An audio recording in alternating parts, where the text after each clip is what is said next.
हाल ही में बीजेपी में एक तलातुम की सूरत हाल है। अभी ये कह रहे हैं कि कई लोग बाहर से आना पड़ता है वो आग बुझाने के लिए। आप इस सियासी मंजर को किस तरह देखते हैं? नहीं, वैसे तो ये उनकी पार्टी का अंदर का मामला है। हर पार्टी का अपना मामला होता है। लेकिन चूंकि ये पार्टी सरकार में है, अगर अंदर का हाल ऐसा होगा तो बाहर जो लोग हैं, हम सब हैं, हमारा हाल कैसा होगा, ये इसकी अक्कासी करता है। बेहतरीन अक्कास है ये वाकया जो आप बयान कर रहे हैं। किस तरह की का जब जब बाहर से नेशनल लीडरशिप को आना पड़े तो आपने कई पार्टियां देखी हैं।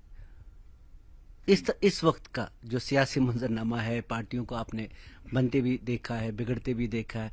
क्या कोई ऐसी सूरत हाल आपको नजर आ रही है? मेरे कहने का मतलब यह है कि जो भी पार्टी सरकार में होती है और जो भी इस पार्टी के साथ लोग मुंसलिक होते हैं, जिनको आप वर्कर भी बोलते हैं या आपके अहदेदारान होते हैं, उनकी जिम्मेदारी होती है कि वो लोगों की जबान बने। और सरकार की, ये मीडिया पे भी लाजिम आता है। जैसे आज का मीडिया आप देख लीजिए क्या करता है। आज का मीडिया, ये लाजिम बनता है कि मीडिया या ये लोग जो सरकार के साथ वाबस्ता है, वो पार्टी जो सरकार चलाती है, उन वो लोगों की जबान बने और आंख और कान बने सरकार की। ये उलट हो गया है आज। मीडिया के साथ भी उलट हो गया और ये जो सरकार के लोग हैं उनके साथ भी उलट हो गया। ये सरकार की जबान बन रहे हैं और लोगों की आंखें और कान बन रहे हैं। हम इनको चाहिए कि ये लोगों की आंखें और लोगों की जबान बने, आंख और कान सरकार की बने, ताकि सरकार को लगे जमीनी हकायक क्या है, जमीन पर क्या है।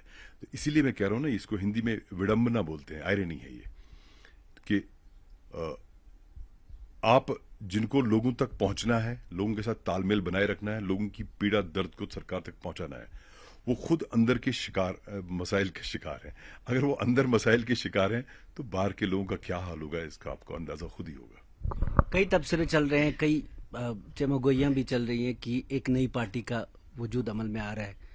क्या आपके साथ किसी ने राब्ता किया या आपको कुछ ऐसे हालात दिख रहे हैं कि कोई एक नई पार्टी बन के आए जो यहाँ की जो जो सियासत है उस पे उफक पे जा सकते? देखिए, मैं आपको जाती बात बोलूंगा, जब मैंने पहले भी शायद 2-2.5 साल पहले बताया था कि जब मैं पीडीपी के साथ नाता, मैं नहीं कहूँगा टूटा पर खराब हो गया, तो तब भी कुछ साथी थे, बहुत सारे साथी थे, 10-12 लोगों ने कहा था हम अलग पार्टी बनाएंगे। उसके बाद जब मैं एनसी से मैंने अलहदगी इख्तियार कर ली, तो उस वक्त भी ये सिलसिला चला, यहां तक कि नाम और झंडा भी बना हुआ था कि क्या करना चाहिए। लेकिन मैंने हामी नहीं भर ली। उनका बड़प्पन है जो आए इस बात के लिए, उनका बड़प्पन है, मेरा नहीं है। लेकिन मैंने हामी इसलिए नहीं भरी क्योंकि मुझे इस बात का इदराक था और है भी, तब था। आज क्या होगा आगे मुझे नहीं मालूम। वो ये कि सारी पार्टियां जो हैं कश्मीर में बनती हैं, ये मेरी अंडरस्टैंडिंग थी। और जितना भी वोट डिवाइड होता है वो कश्मीर में होता है, इंक्लूडिंग उसका असर आपके चनाब वैली पे भी पड़ता है और पीर पंजाल रीजन पे भी पड़ता है, जिसको आप राजौरी और पुंछ बोलते हैं। ये डिवीजन पटनी टॉप के उस पार नहीं होता है, या यूं कहें कि जो तवी रीजन है जम्मू का, न वहां पे ज्यादा पार्टियां बनती हैं और ना वहां वोट डिवाइड होता है। नतीजा ये निकलता है कि हमारा वोट जब डिवाइड होता है तो हमारी बात और हमारा जो आहंग है वो कमजोर हो जाता है। यही वजह थी कि न 2018 में और न 2020 में या 21 में हमने हामी भर ली कि पार्टी नहीं बनाएंगे।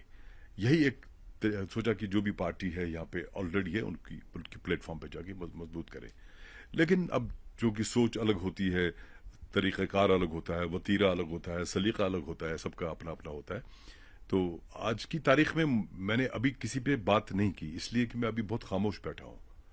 जब से मैं अलहदा हुआ तब से मैं बहुत खामोश बैठा हूं, क्योंकि मैं सोच रहा हूं कि बेटर है कि अगर जमीन से ही कोई ऐसा मशवरा आ जाए जिसमें लोगों की सोच की हम आहंगी हो, या जो लोग बेहतर माने, तो उस पर चर्चा चल रही है, बात चल रही है। आपस में भी हम जो कुछ साथी हैं वो भी बात कर रहे हैं, आपस में बातचीत जारी है। लोग जो हमारे साथी हैं जमीनी सतह पे, उनके साथ भी बातचीत जारी है। देख रहे हैं कि किस तरह से एक ऑर्गेनिक वे में कोई अगर ऐसी बात आ जाती है, कोई ऐसा फैसला आ जाता है ऑर्गेनिक तरीके से, तो जो बेहतर होगा हमारे हमारे लिए, लोगों के लिए भी, उस पे हम अमल करेंगे इंशाल्लाह। मतलब मशवरा यही आ सकता है कि जो एग्जिस्टिंग पार्टियां हैं उनमें से कहीं जाना है, क्योंकि नई पार्टी को आप अभी फिलहाल रूल आउट कर रहे हैं। मैं रूल आउट भी नहीं कर रहा हूं, इन द सेंस कि मैं ये कह रहा हूं कि जब मैंने पार्टीज ज्वाइन की, तीसरी पार्टी मैंने छोड़ दी। ये भी एक रिकॉर्ड ही होगा शायद। तो किसी ने मुझसे सवाल पूछा कि आपने 3 पार्टी छोड़ दी। मैंने कहा भाई, अगर उसूल के लिए और सही समत के लिए आपको 3 या 10 भी छोड़ना पड़े तो नो इश्यूज, क्योंकि आप गैर मुस्लिम थोड़े हो जाते हैं कि मैं किसी पार्टी से निकला, मुसलमान था तो वहां से निकल के मैं गैर मुस्लिम हो गया, ऐसा तो है नहीं ना। ईमान तो एक ही हमारा है, अल्लाह ताला एक है, उसी के हम बंदे सारे हैं। तो ये भी मैं नहीं कह रहा हूं, लेकिन अंडरस्टैंडिंग ये थी, कोशिश ये थी कि पार्टी ना बने, क्योंकि वोट डिवाइड ना हो। ये बेसिक है इस सब चीजों का, जो हम पार्टी तब नहीं बनाई या अभी सोच नहीं रहे हैं, वॉटएवर जो भी है, ये इसका बुनियादी सोच ये थी कि यहाँ वोट डिवाइड होता है तो हम कमजोर हो जाते हैं। अदरवाइज अब ये नहीं मुझे मालूम कि अब जो हमारे साथी लोग हैं या जो हमारे बाकी साथी हैं, ये सोच कौन सी सोच उभर के आ जाएगी एक अच्छे तरीके से, उस पर अमल पैरा होंगे इंशाल्लाह, जो भी होगा। मन तो आपने बना लिया होगा, क्योंकि अभी म्यूनसिपल इंतखाबात भी आने वाले हैं। ऐसा तो है नहीं कि आप म्यूनसिपल इंतखाबात में या पंचायत इंतखाबात में ऐसे ही बैठे रहेंगे ताकि आपकी कंस्टिट्यूंसी पे लोग और कब्जा। नहीं, पंचायत तो वैसे भी नॉन पार्टी होते हैं, आप हमें मालूम होना चाहिए। नहीं, एक्ट की रूह से ये किसी पार्टी के सिंबल पे नहीं लड़ते हैं। तो इसमें ये भी कहना कि ये इस पार्टी का कैंडिडेट है, मेरे हिसाब से हम अपने एक्ट की खिलाफ वर्जी करते हैं, और वही लोग खिलाफ वर्जी करते हैं जिन्होंने असेंबली में इस एक्ट को बनाया।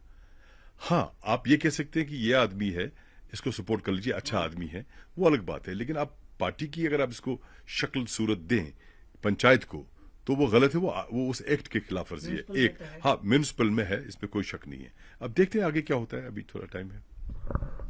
मुफ्ती मोहम्मद सईद के ताल्लुक से एक हाल ही में एक बयान आया है, तबसरा किया नेशनल कॉन्फ्रेंस के एक साबिक वजीर ने, जो उनकी लीडर भी हैं, कि मुफ्ती मोहम्मद सईद जो भी यहाँ पे हालात हुए या अम्बात हुई या पूरा शोब दौर रहा, हर वक्त मुफ्ती मोहम्मद सईद सेंटर में रहे, तो उनको जिम्मेदार ठहराए। आप किस तरह देखते हैं? नहीं, अगर आप देखिए, आप किसी एक शख्स को पिन पॉइंट नहीं कर सकते हैं, बिकॉज अगर आप ये कहते हैं कि किसी वजह से किसी पेड़ की जो शाखें हैं या उसके पत्ते हैं या उसका फल है, उस पर कोई बीमारी लगी है, आप उसका छिड़काव करेंगे या कहेंगे कि इस खास वजह से इसका ये मामला हो गया, बड़ा आपको जड़ भी देखना पड़ेगा कि जड़ में क्या बीमारी है। तो ये एक, अगर आप इस ताने बाने को देखें, इस कश्मीर के मामले को, जिसमें से मसले कश्मीर भी है, जिसमें बाकी मामलात भी है, जिसमें शोरिश भी रही, जिसमें कब्रिस्तान आबाद भी हुए, तो अगर आप इसके पूरे सिलसिले के ताने बाने को देखेंगे तो आपको शुरू से लेकर आखिर तक इसका इहाता करना पड़ेगा। बहुत लंबी बात होगी वो, लेकिन किसी एक पर्टिकुलर चीज से पिन पॉइंट करना भी अच्छा नहीं है। एक बड़े किरदार थे, मगर इसमें नहीं, सब है, मतलब ये कंटिन्यूटी है ना। देखिए, अगर आज मैं कोई फैसला लेता हूं, गलत फैसला लेता हूं कोई, मैं आज अपने घर में, तो वो चीज जब चलती रहेगी तो उससे मेरे खानदान के लोग या मेरे बच्चे भी मुतासर होंगे। तो अगर उस वजह से मेरे बच्चे को या मेरे बेटे से या मेरी बेटी से कोई सहो खता हो जाती है, उस वक्त आप उसको दोषी ठहराते हैं, गुनहगार ठहराते हैं, कोई शक नहीं है। लेकिन यह भी देखना है कि मैंने क्या किया, मैंने कौन सी राह उनको दे दी, मैं किस डगर पे चला कि इनसे गलती हुई। तो एक लंबी कहानी है ये। तो आप यू कांट पिन पॉइंट एक चीज, वो चीज। हाँ, गलतियां हुई हैं, सबसे बहुत सारी गलतियां हुई हैं, बहुत जगहों पे गलतियां हुई है, इसमें कोई शक नहीं है। जब ही तो आज हम इस मुसीबत में हैं। बशार साहब, तरुण चुग का एक बयान हाल ही में आया है, बयान आपने पढ़ा हुआ है, उसको किस तरह देखते हैं? जैसे उन्होंने यहाँ की पार्टीज को मिलाया हुआ है बाकी। नहीं, अब इस लीडर साहब ने तो बहुत बड़ा बयान दिया है, इसका मतलब इनके पास सबूत भी मौजूद होंगे, अदरवाइज इस तरह का बड़ा बयान देना वो भी मीडिया में तो कोई मामूली बात नहीं है। लेकिन इन साहब को चाहिए कि 2-3 दिन में वो सबूत फराहम करें, सबको बता दें। जैसे मीडिया में ये बात कह दी तो सबूत बता दें कि कहां क्या क्या हुआ है, कौन किससे मिला हुआ था। अगर नहीं तो फिर जिनके खिलाफ बोला पीडीपी या एनसी के खिलाफ, उनको कार्रवाई करनी चाहिए, कानूनी चार्ज करनी चाहिए, क्योंकि बयान बहुत बड़ा है। मेरी मुराद इस बात से कि बयान बहुत बड़ा है, मामूली बयान नहीं है। तो इसलिए उनको इसकी सफाई देनी चाहिए एक दो दिन में, क्योंकि एज ए रीडर मैं भी क्यूरियस हूं, आप भी क्यूरियस होंगे, सब क्यूरियस हैं कि इन्होंने ये बात कह दी तो इसके पस मंजर क्या है, या शवाहिद क्या है, या गवाही क्या है। तो उनको मेरे ख्याल से एक दो रोज में मेरे ख्याल से करना चाहिए एक दो रोज में। अगर नहीं तो फिर इनको भी चार्जशुई करनी चाहिए जिनके खिलाफ बोला, बिकॉज अगर गलत बोला है तो बहुत बुरा है। 370 की हियरिंग को लेके आप किस तरह देखते हैं? बहुत दलाइल आ गए, कई वकीलों ने बोला, हालांकि सरकारी अभी आना है कि सरकार इस पे क्या बात करेगी। अभी तक की हियरिंग को आप कुल मिला के किस तरह देखते हैं? देखिए, सबसे बड़ी बात यह है, जो हमारी बदकिस्मती ये रही है कि जो दफा 370 है, थानी है, ये दफा 370 ही दफा 370 को कमजोर या न्यूट्रलाइज करने में कारआमद साबित हुआ है। यानी बिकॉज ऑफ आर्टिकल 370 ही हमारे आर्टिकल 370 के खिलाफ इस्तेमाल हुआ। ये सबसे बड़ी जो इसमें अफसोस की बात है जो हुआ। लेकिन अब सुप्रीम कोर्ट में आपको, जैसे आप देख रहे हैं कि वहां पे बहस चल रही है, और जितने भी हमारे वकला हैं, जैसे कपिल सिब्बल जी हैं, या वो कोई सुब्रमण्यम साहब हैं, या एक धवन साहब हैं, अच्छी बहस उन्होंने की। धवन साहब ने शायद अभी ज्यादा नहीं की, और लेकिन जो हमारे अपने यहाँ से हैं मुजफ्फर शाह साहब, उन्होंने बड़ी शानदार, बहुत जबरदस्त किस्म से, बड़े जबरदस्त तरीके से उन्होंने हमें रिप्रेजेंट किया, हमें मीन्स हमारी सब पूरी कौम को रिप्रेजेंट किया वहां पे बहुत शानदार तरीके से। और उन्होंने ऐसे नुकात उभारे जो शायद किसी के, इवन कई वकला के जहन में शायद नहीं थे। वो हम तो बिल्कुल उस हिसाब से बहुत कम पढ़े लिखे हैं, लेकिन वकला के जहन में भी, अजहान में शायद नहीं होंगे वो। बहुत शानदार नुकात उन्होंने उभारे, बहुत अच्छी बहस की। रियली हम बड़े खुश हुए इस बात से। बाकी सुप्रीम कोर्ट का फैसला कह नहीं सकते हैं कि क्या करेंगे, क्या होगा, लेकिन अल्लाह ताला पर उम्मीद है हमें। अल्लाह ताला बहुत बड़ा है, तो मुझे लगता है कि हमारे साथ इंसाफ हो जाना चाहिए। अल्लाह मालिक है। लेकिन जहां तक बहस का सवाल है, बहुत अच्छी तरह से बहस चल रही है, बाकी अल्लाह जाने।